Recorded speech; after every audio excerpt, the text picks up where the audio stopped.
So we're learning how to read biblical poetry, which makes up over 30% of the Bible. Yeah, poetry is a way of writing that doesn't just communicate information.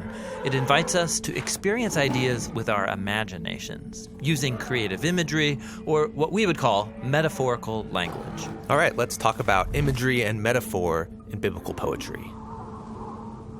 So some things in life are easy to understand because they're tangible, physical experiences, like being cold. Yeah, being cold is no fun. But other experiences aren't as concrete, like when somebody doesn't like you. But that's no fun either. So two very different things, but notice how your mind has linked them together without you knowing it. So when we say things like, she gave me the cold shoulder, or don't be so cold. You could also flip it around and think of affection as warmth. It took him a while to warm up to me, or she's a warm person. Exactly. So we take a basic concept, like warmth, and then we map it onto an abstract concept, like affection. It gives us a more imaginative way to talk about our experiences. We're thinking in metaphors. Yeah, they provide the framework for how our minds make sense of the world. Metaphors govern all of our thinking and language. Like right there, metaphors govern. That's a metaphor in and of itself, saying that ideas are rulers.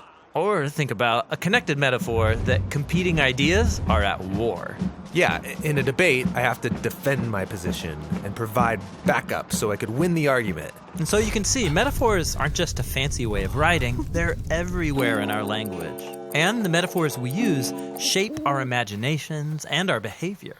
And so it's no surprise that the biblical poets constantly use metaphorical imagery. Now, some metaphors in the Bible are easy to understand, like light is good and darkness is bad. But remember, the biblical poets lived in an ancient culture, which means that some of their metaphors might seem kind of strange to us. Like what? Okay, so picture chaotic water, like a deep, stormy ocean. Got it. Now, think about a time you were in danger, and then map those two onto each other, and... Danger is like chaotic waters. Right. And then the biblical authors take it further. They also talk about dangerous people as stormy waters. Like in Psalm 69. Save me, O God, for the waters are up to my throat. I've entered the deep waters. My enemies outnumber the hairs of my head. Oh, the enemies are dangerous waves. Yes, and so are enemy nations. Like in Isaiah 17, woe to the nations that rage like the raging, roaring seas. Or in Psalm 89, O Lord, you rule the swelling seas. You scatter enemies with your mighty arm. So this is a basic metaphor for danger and chaos in our world. But God has the power over chaotic waters. Right. And this foundational image is so important, it's introduced on page 1 of the Bible.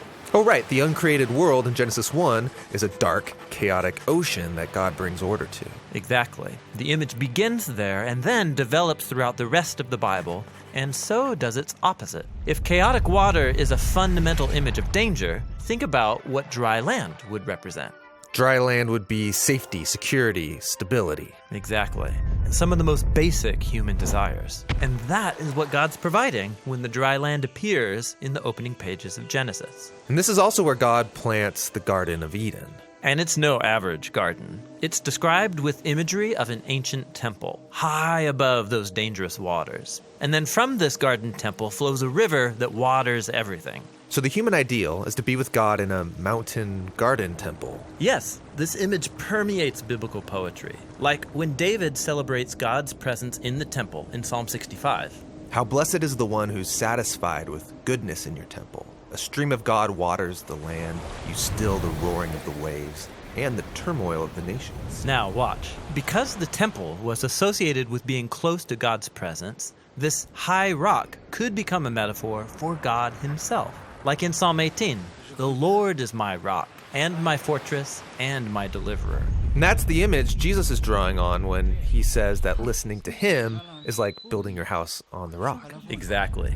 And so notice how these rich metaphors in biblical poetry are rooted in images from earlier biblical narratives. That's how metaphors work in the Bible. You need the narratives to understand the poetic images, and the images reveal deeper meaning in those narratives. Cool. Now, the largest collection of poetry in the Bible is the Book of Psalms. And learning how to read the Book of Psalms, that's what we'll talk about next.